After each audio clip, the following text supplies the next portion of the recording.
Now, as you know, Bea Smith was a pretty tough character. But during the course of the show, there were other tough characters that came in. And generally, they made a challenge for the role of top dog. And so sometimes Bea, fought back, and sometimes she stood back and just let them go. On this particular occasion, no names, no Packville, I won't dob the actress in. But there was an actress who was to be challenging for the role of top dog. And she had to grab Doreen, played by Colette Mann, and shove her up against the wall and threaten her. And the rehearsal sort of went all right until finally Colette said, "Oh, I'm scared to death."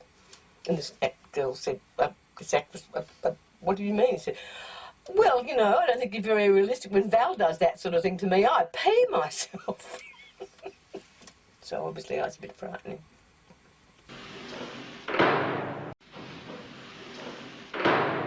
I'll tell you another story about Kendall Flanagan. When this was his very first block also.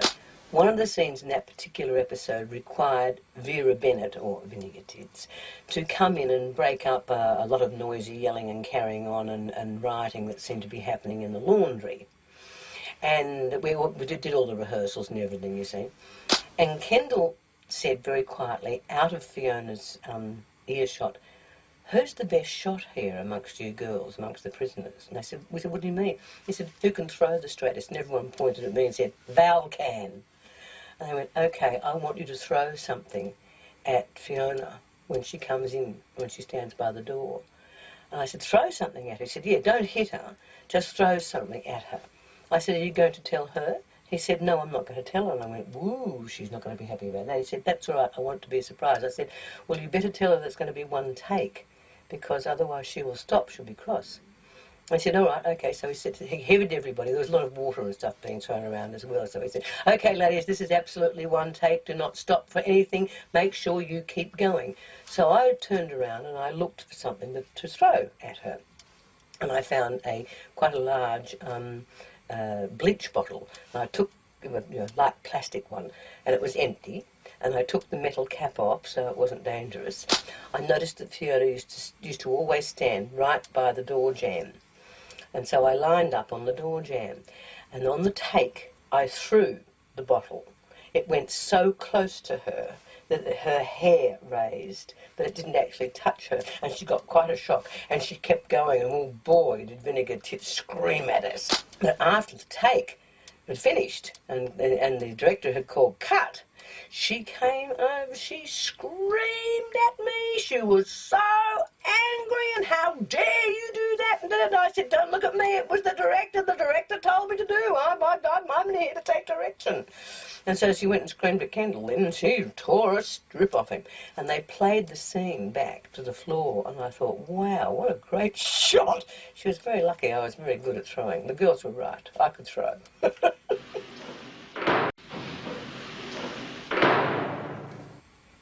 I'll tell you another little story about Kendall Flanagan too. His very, very first episode when he came in to direct, we had another director, a new director, the week before, and he had actually brought a bottle of champagne for us all, a big magnum of champagne for the ladies to drink, and flowers on the last day of his shooting.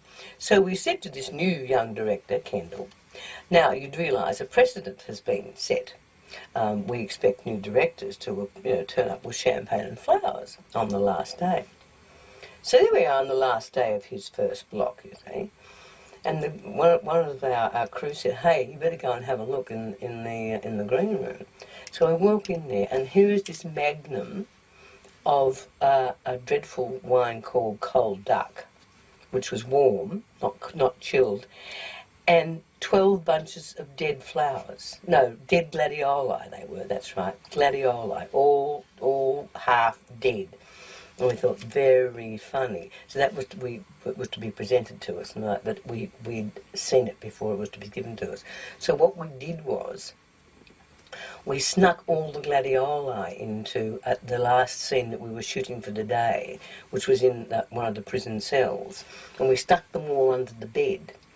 And the dialogue, and Elspeth Valentine came in and said, "Come on, ladies, it's time to turn the lights out," or something was the actual script. And instead she said, "It's time to wave your gladdies." And we all got over, so we all waved them because the cameras were operating. And that, of course, ended up on the goof tape as well.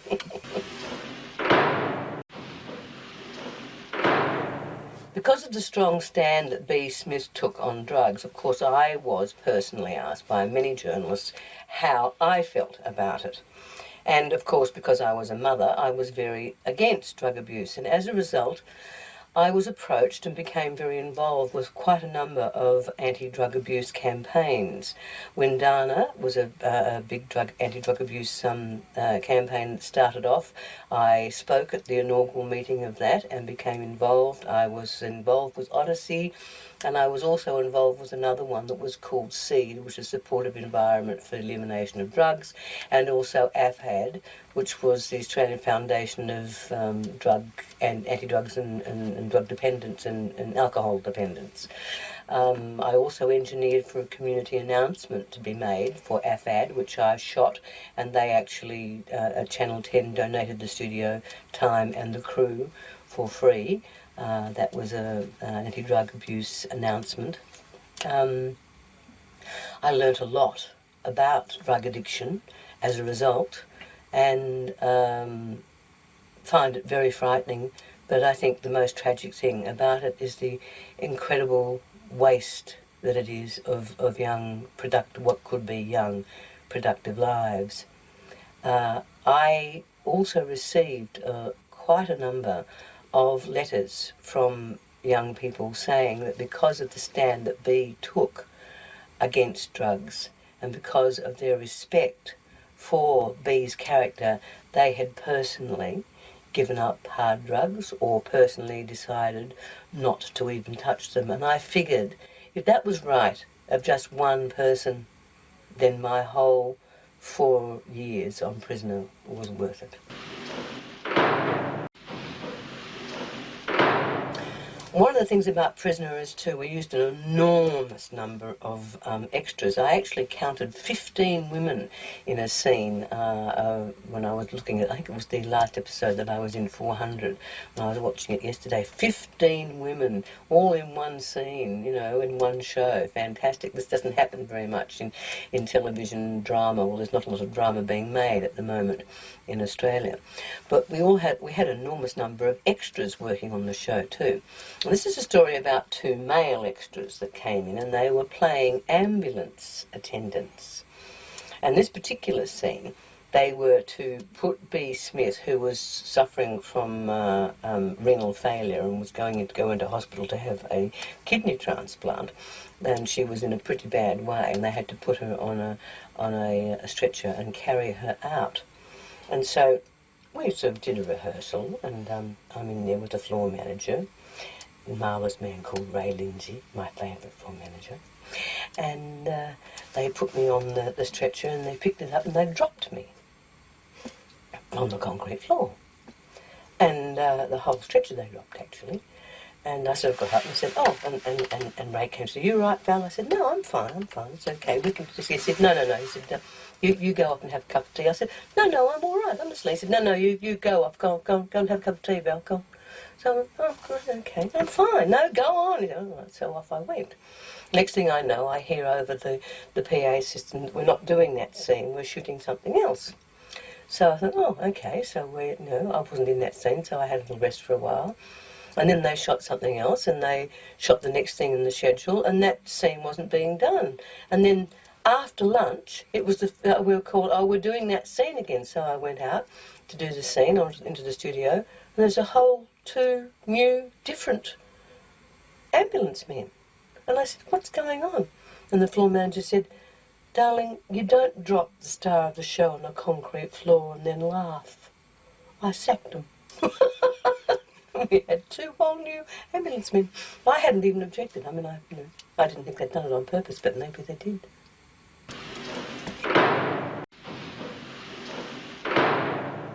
At one point in time, Channel 10 studios at Nunawading, where we actually shot Prisoner, was taken over because Rupert Murdoch had bought Channel 10, and he decided security there was not good enough. And so the security gates, with the security officers all standing there in their uniforms and what have you, were built brand new, and we actually used them a lot after that, because they very nicely built them in the show. But they were real security officers, and at the time there was a lot of problem going on with letter bombs from Ireland and that sort of thing happening, and there was a bit of hoo-ha, a bit of, a bit of a scare going on.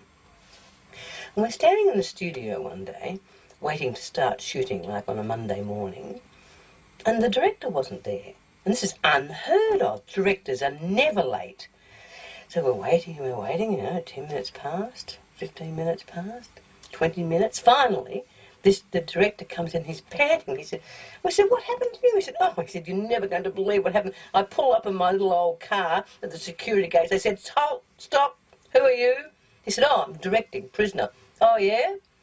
And they said, what's your name? And he said, Kendall Flanagan. It's this Irish name. Well, they pulled his car apart. They searched it, that it was some sort of Irish terrorist. And they had to, because they actually had to ring and find out, no, he really was directing Prisoner, even though he had a name like an Irish terrorist. And there he was, 20 minutes late, having had his car searched. They didn't find anything.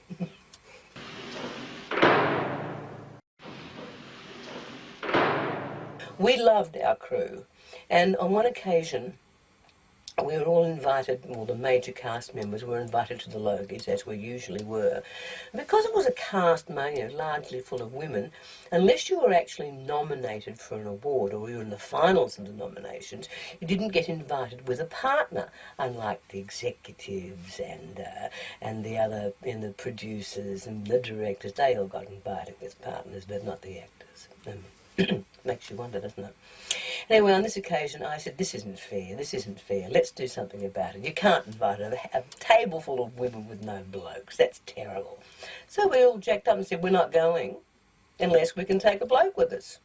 Well, I was already taking a bloke with me because I was, in fact, nominated and had a partner to go. But the girls won. And the TV Week said, yes, okay, you can invite a bloke. And they took a member of the crew with them as a guest to the Logies, which I thought was a great thing to do.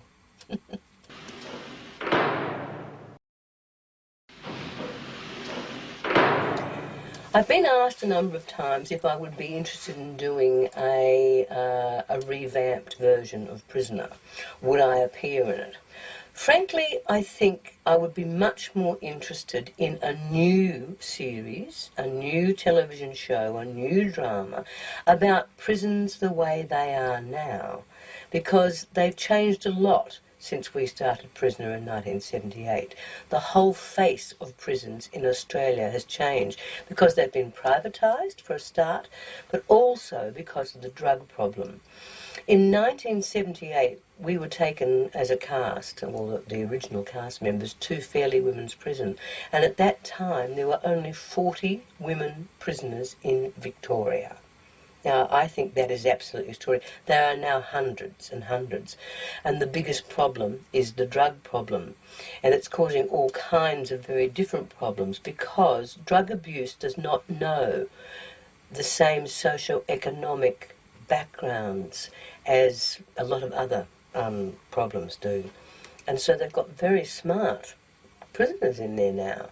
Pretty people who think they're pretty good, people who are educated, people who do not come from very poor backgrounds, people who do not come from underprivileged backgrounds or who are institutionalised prisoners. They are a very different sort of prisoner with a very different set of problems. And I think there's a lot of room for a new series, a new drama about, and I don't think they should do the men's prison because even when Prisoner first went to air and was then sold to America, the Americans thought it was the idea, the format that worked, and they wanted a male version. And a male version was made, and it was called Punishment, and it was pretty bad, and it didn't survive, and even Mel Gibson couldn't save it. But a new show about women's prisons as they are now, I think that might work. And would I accept a role in it? Yes, I would like to play the lesbian governor. Very early in the show, Sheila Florence's character, Lizzie Birdsworth, had to have her teeth stolen by that dreadful Frankie Doyle. And Sheila used to go around and tell everybody that Ian Bradley, the producer of those early episodes, had actually demanded that she had all her teeth taken out, which of course was a lot of nonsense. But the young, impressionable actresses sometimes believed her. Anyway, when she was actually doing the scene in the dining room where she's trying to eat and she's dipping bread into milk and sucking it up, making this dreadful noise, Fiona Spencer's character, Vera Bennett, or sometimes known as Vinegar Tits, is supposed to walk past her and say, "Oh, you're a pig, Birdsworth." And it was all sort of fairly fraught because we were feeling for this poor actress having to take her teeth out and do this scene, but she was such a wonderful actress, Sheila, she would do anything for a role that she thought was worthwhile. So on the first take, there she is going, and Fiona Spence walked past and said, "Oh, you're a bird, Pigsworth." Of course, we just all dissolved into hysterics. And we reshot the scene later. Now, I'm frequently asked what the food was like. Prison food on Prisoner. Well, I'm here to tell you that it wasn't terribly good, but the worst thing about it was, and of course a lot of people may not realise, that when you're shooting a television show and you're shooting 2 hours in 1 week, you don't shoot it all in sequence. You do all the corridor scenes one after the other, all together. You do all of the laundry scenes one after all together. And you do all the dining room scenes together. So if there are 8 dining room scenes in the 2 hours, then you've got to sit there at the dining table and cope with 8 meals. This is not good, particularly if it happens to be macaroni cheese. Mind you, if the food was actually any good, the crew used to eat it. The extras would eat anything. But I was actually in the position where I had decided very early that Bea liked her food, and she had a whole set of table manners that my mother would never have approved of. And she used to eat all her food up. So I really did this. And this was a great mistake because we had a lot of scenes to do together. There was a lot of food to get through. There was an episode once where I decided, because Bea was actually told, "Come on, the governor wants to see you." And she says, "Oh, but I'm having my lunch." And they said, "Too bad," and she's dragged away from the table. And on this particular occasion, the food wasn't bad. There were sausages. I quite like sausages. So I picked up a piece of bread and I put the sausage in it and I walked out of the scene, eating it. And of course they said, "Cut." Oh God. I said, "Doesn't matter. We haven't shot the scene where I go to the governor's office yet, so he can have me still with it in my hand. We can redo, we can put." I went, "I had to check back, make sure that look at all the tapes, make sure you're right." "No, okay, all right." So then, of course, when I shot the scene in the corridor, they had to remember that I had to have a sausage in my hand. I did naughty things like that occasionally.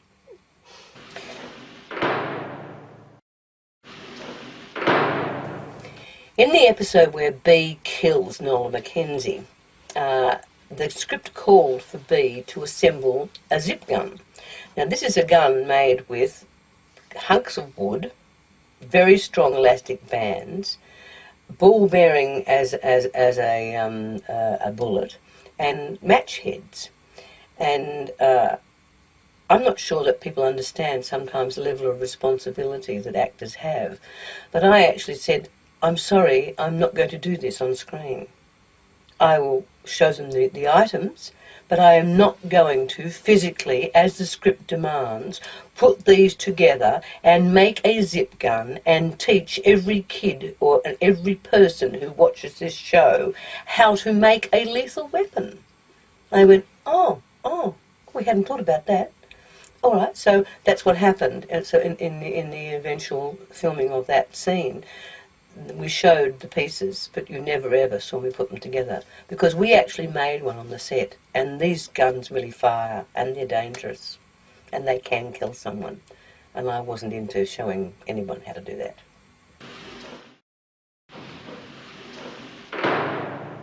One of my greatest pleasures of watching an episode 20 years after I have actually worked on it was not just seeing the actors work, but to see the names on the credits afterwards, the writers, the directors, the producers, the cameramen, the floor managers, the makeup girls, the wardrobe girls, because we had the most incredible crew.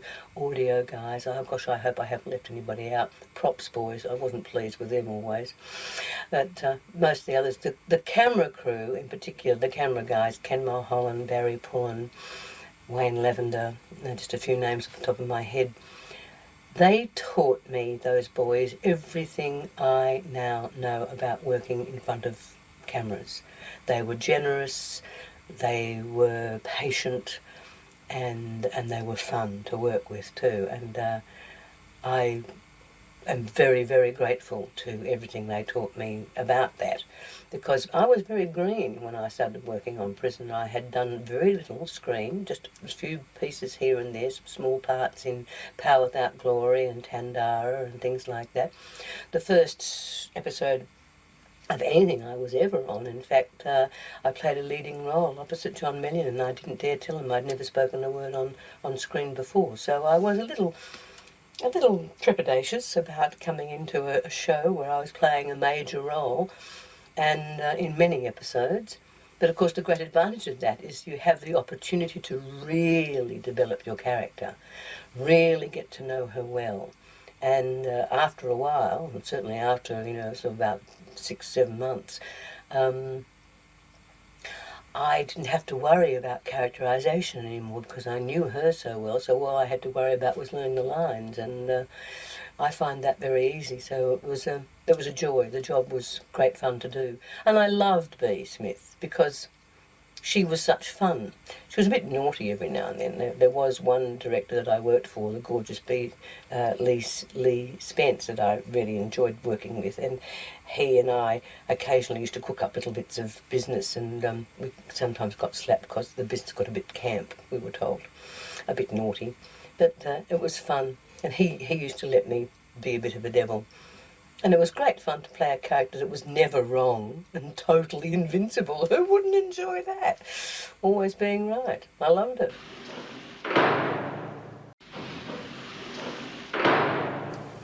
Now, everyone who's ever watched Prisoner, of course, is familiar with the shower scenes, but some things you may not know about those shower scenes are there was no real plumbing or shower setup in the studio, so they used to bring all the water in, like in hose pipes, and then all the water was then drained down into 44-gallon drums in the cellar below, or actually in what was really our green room at one stage, which was the tunnel. It was at Channel 10. And so they always used to make sure that the shower scenes were done on the last scene of the day, and preferably the last scene of the week if they could manage it. Because if we took too long or took too many takes, those 44-gallon drums would fill up. They wouldn't have enough of them, and they'd have nowhere to put the excess water, and so it just used to come out all over the floor, all over the tunnel.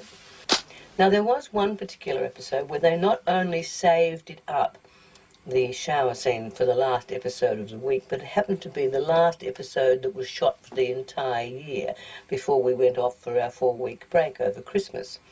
And so there we were, as usual, standing in the showers. Or incidentally, we used to wear, some of us used to wear, these dreadful lycra garments that were sort of flesh-coloured, that sort of just covered your breasts and hung down over your knickers if you chose to wear them. And as they got wet, they got longer and longer, and I cannot begin to tell you how unattractive they looked. The more adventurous of us would wear nothing around the top or what have you. I was always a bit trepidatious about the shower scenes because I was always in the booth, closest to the cameras, nearest to the audience, wallowing around like a baby hippopotamus. Anyway, this particular episode, the last one of the year, the last one of the week. And we'd finished all our dialogue, but still we hadn't heard the director or the floor manager call out cut. We couldn't really understand why, so we're still acting like mad and laddering away. And all of a sudden, having left their cameras tied up so they wouldn't move or anything, we were joined in the shower booths by a whole lot of cameramen, audio guys, floor managers, and there were screaming women going absolutely everywhere. And that, of course, ended up being used for the outtake, the goof tape for the Christmas party. And it was great fun, I have to say. But we were surprised. It was a big surprise.